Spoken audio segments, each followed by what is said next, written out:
Hey, Mike di sini. 2 bulan lalu kita udah sempet bahas gimana rasanya pakai sebuah tablet yang nggak punya layanan Google sama sekali.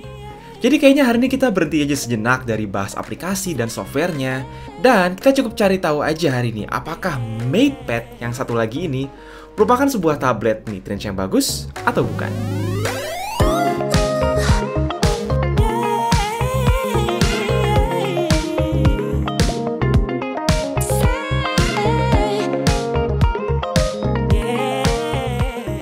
Yes, benar. Kayaknya nggak ada habisnya ya kalau tiap kali review perangkat Huawei terus kita bahas soal ketiadaan layanan Google.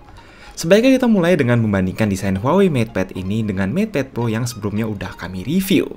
Sekilas sih memang familiar, maklum saudara kandung dengan ukuran dan bobot hampir sama persis, sama-sama pakai punggung warna gelap berbahan polimer garis miring fiberglass, hanya saja framenya ikutan berbahan polimer juga.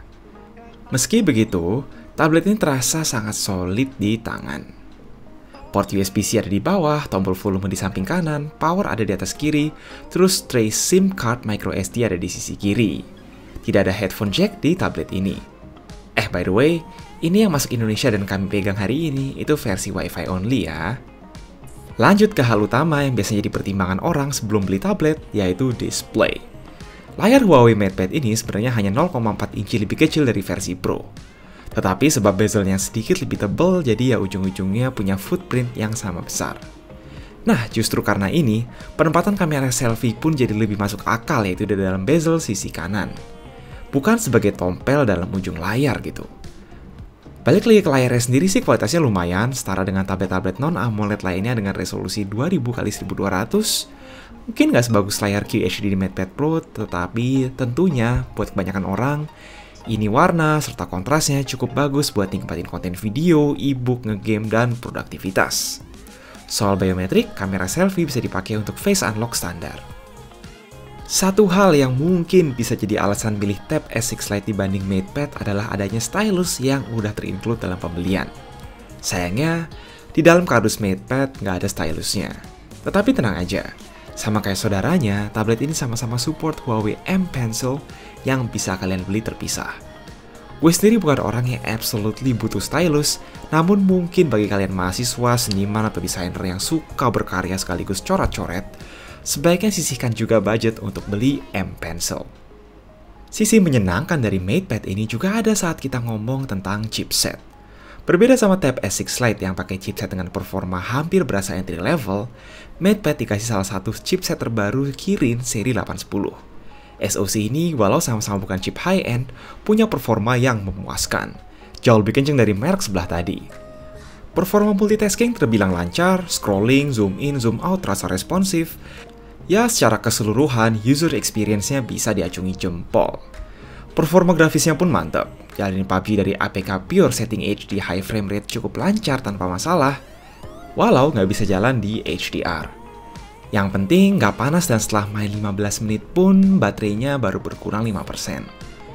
Main World of Warship setting mentok juga bukan problem, hanya saja nggak konsisten-konsisten amat di 60 fps. Tablet ini lebih cocok daripada kompetitornya saat ditanya performa gaming selama kalian main game-game yang membutuhkan Google Play Services. Sedikit catatan, sampel yang kami terima ini punya RAM 4GB LPDDR4X dan storage eMMC 64GB.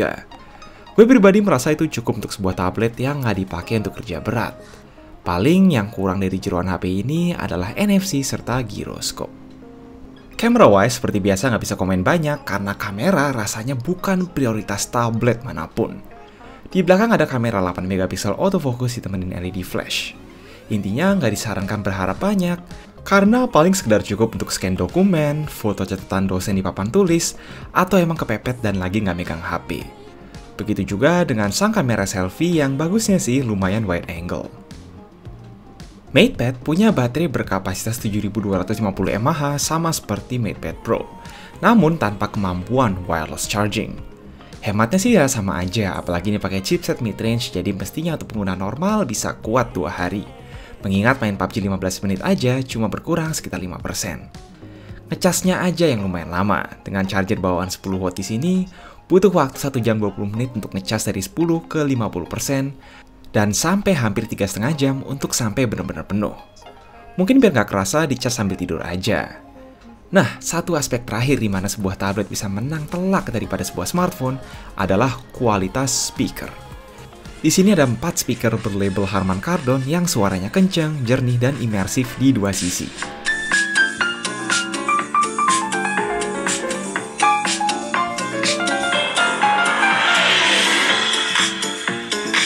Anyway, ketiadaan Google Services di sebuah tablet memang somewhat bisa lebih diterima daripada smartphone, meski itu tetap berat bagi banyak orang termasuk kami.